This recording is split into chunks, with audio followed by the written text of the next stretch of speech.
একটি খুব সহজ করে আঁকা জবা ফুল তোমাদের জন্যই। তোমরা দেখে নাও কেমন করে করতে হয়, অনেক সহজ। আর তোমরা কমেন্টে জানিও, এটার ফুল ভিডিও তোমাদের লাগলে আমাকে বলো,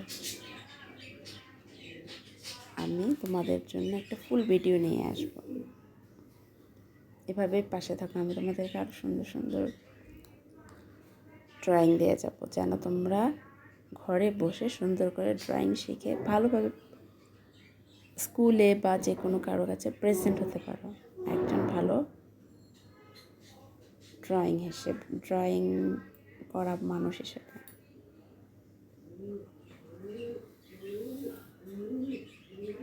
তো ভালো থেকো।